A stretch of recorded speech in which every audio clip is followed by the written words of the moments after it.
Assalamualaikum warahmatullahi wabarakatuh. Bismillahirrahmanirrahim. Alhamdulillahi rabbil alamin. Wal aqibatu lil muttaqin. Wala udwana illa ala zalimin. Assalatu wassalamu ala ashrafil anbiya'i wal mursalin, Sayyidina wa maulana Muhammadin wa ala alihi wa ashabihil mujahidin at-tahirin, amma ba'd. Salah satu kelebihan makhluk bernama manusia, yaitu bahwa Allah subhanahu wa ta'ala menghiasi hidup manusia ini dengan syahwat atau yang lazimnya kita sebut dengan hawa nafsu. Inilah tenaga yang melahirkan dinamika dalam kehidupan manusia yang menyebabkan terus-menerusnya terjadi perkembangan dalam sejarah peradaban dan kehidupan manusia. Hawa nafsu dapat melambungkan seseorang pada puncak kejayaan, dan hawa nafsu juga dapat menenggelamkan seseorang ke dasar jurang kehancuran yang paling dalam. Pada surah Ali Imran ayat 14, Allah subhanahu wa ta'ala berfirman, A'udzu billahi minasyaitonir rajim. Zuyyina lin-nasi hubbus syahawati minan nisa'i wal banin wal qanatiril muqantarati minadh dhahabi wal fiddah wal khailil musawwamati wal an'ami wal harth dzalika mata'ul hayatid dunya wallahu 'indahu husnul ma'ab. Mari kita perhatikan ayat ini lebih dekat lagi. Allah Subhanahu wa taala menjelaskan, zuyyina lin-nasi hubbus syahawat. Makhluk manusia itu dihiasi oleh hawa nafsu. Dengan kata lain, hawa nafsu adalah perhiasan. Manusia tanpa hawa nafsu sama saja dengan orang yang tidak berhias, monoton, tidak mempunyai keperkembangan dalam gerak kehidupannya. Tetapi kalau hawa nafsu adalah perhiasan, maka kalau kita berbicara soal perhiasan, maka ada dua hal yang harus menjadi catatan pokok. Pertama, kapan satu perhiasan boleh kita pakai? Yang kedua, di mana perhiasan itu harus kita pakai? Kalau saudara berdandan rapi, pakai sepatu dengan kaos kaki, celana, jas, pakai dasi segala macam, tapi itu saudara lakukan pada saat saudara akan pergi ke WC, maka saudara sudah memakai perhiasan tidak pada waktu yang tepat. Begitupun sebaliknya, kalau jam tangan saudara pakai di kaki, kopiah saudara pasang di kaki, lalu sepatu naik ke atas jidat, maka saudara memakai perhiasan tidak pada tempatnya yang tepat. Demikian juga sifat yang bernama nafsu. Kapan dia boleh diperturutkan, di mana dia boleh disalurkan, adalah tugas daripada agama untuk mengatur syahwat atau hawa nafsu. Inilah kurikulum pertama ibadah berpuasa, sehingga dengan dibekali sifat sabar, kita mampu mengendalikan hawa nafsu. Kalau kita ditanya amalan apa yang bagus untuk mengendalikan hawa nafsu, maka jawabannya adalah berpuasa. Ketika kita berpuasa, ingin gibah, tidak gibah. Kenapa? Karena berpuasa. Ketika kita berpuasa ingin marah, amarah naik, tidak jadi marah. Kenapa? Karena sedang berpuasa. Ketika kita ingin melakukan hal-hal mazmumah, kita dilarang oleh berpuasa. Itulah hebatnya beribadah dalam berpuasa. Saudara hadirin, kaum muslimin dimanapun anda berada, rahimakumullah.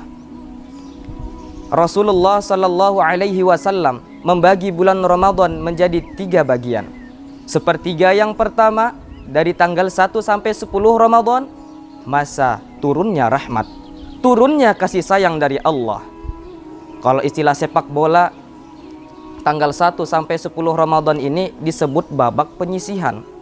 Sepak bola kalau baru babak penyisihan, pesertanya banyak. Seluruh kesebelasan turun bertanding. Jadi tanggal 1 sampai 10 Ramadan, babak penyisihan, putaran pertama, pasaran puasa rame, masjid musola full house, meledak, tidak mampu menampung jamaah yang tarawih itu. Yang tadarus meriah, kenapa? Maklum, babak penyisihan, seluruh kesebelasan turun bertanding. Babak penyisihan tanggal 1 sampai 10 Ramadan. Bila itu selesai, selesailah putaran pertama. Masuk ke putaran kedua. Sepertiga yang kedua tanggal 10 sampai 20 Ramadan, masa maghfirah, turunnya ampunan dari Allah. Masuk babak semifinal. Sepak bola kalau sudah babak semifinal, itu kan sudah banyak kesebelasan yang masuk kotak. Jadi tanggal 10 Ramadan ke atas, pasaran puasa mulai menurun. Yang tadarus di masjid mulai sayup-sayup sampai. Yang enggak puasa mulai nekat. Barisan salat tarawih di masjid mengalami kemajuan dengan pesatnya. Barisannya makin maju ke depan. Maklum, tidak semua kesebelasan tangguh. Banyak yang gugur di babak semifinal. Puncaknya pada tanggal 20 Ramadan ke atas, masa itqun minan nar, masa pembebasan dari api neraka. Masuk babak final. Kalau sudah babak final, ya pesertanya nggak banyak sudah. Tanggal 20 Ramadan ke atas, babak final, pesertanya nggak banyak. Sebab apa? Tanggal 20 Ramadan ke atas, pikiran orang sudah mulai bercabang-cabang itu. Yang punya kampung siap-siap pengen pulang mudik, lebaran di kampung. Puasa enggak, yang penting pokoknya lebaran. Yang belum punya sepatu, baju, macam-macam problem, sehingga konsentrasi dalam beribadah menurun. Padahal Nabi sangat menganjurkan, kuatkan ibadah la siyama fi ashril awakhir, lebih-lebih pada 10 yang akhir. Tanggal 20 Ramadan sampai akhir Ramadan. Di situ kita dianjurkan untuk memperbanyak ibadah, i'tikaf, tarawih, tadarrus, Quran, bersedekah, amalan-amalan sunnah yang sangat dianjurkan di bulan suci Ramadan ini. Nah, mereka yang keluar sebagai finalis-finalis Ramadan, Allah Subhanahu wa taala berkenan memberikan piagam penghargaan. Di atas piagam tersebut tertulis dengan nyata, ghufira lahu ma taqaddama min dzambihi. Pemegang piagam ini dinyatakan keluar sebagai finalis Ramadan, diberikan penghargaan, jaminan ampun terhadap seluruh dosa yang pernah dia lakukan. Sehingga dia keluar Ramadan, masuk 1 Syawal seperti bayi baru dilahirkan oleh ibunya. Bersih tanpa dosa karena sudah dibersihkan oleh ibadah Ramadan.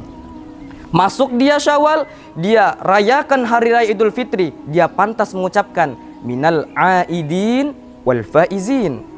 Minal aidin artinya semoga kita termasuk orang-orang yang kembali. Kembali kemana? Kembali kepada fitrah, seperti bayi baru dilahirkan oleh ibunya. Tidak ada dosa kepada Allah karena sudah dibersihkan oleh ibadah Ramadan.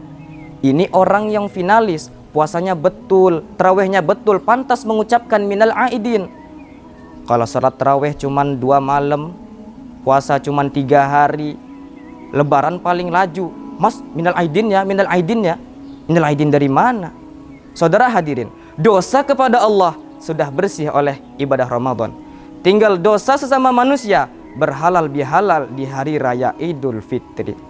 Nah, inilah percakapan kita pada hari ini dengan harapan mudah-mudahan seluruh amal kita diterima oleh Allah Subhanahu wa taala dan kita termasuk finalis Ramadan, sehingga kita termasuk golongan yang minal aidin wal faizin, orang yang kembali suci kepada fitrah dan orang yang beruntung. Dengan semangat inilah kita rayakan Idul Fitri, hari raya kembali kepada fitrah. Terima kasih atas segala perhatian, mohon maaf atas segala kekurangan. Usikum wa nafsi bitaqwallah. Wassalamualaikum warahmatullahi wabarakatuh.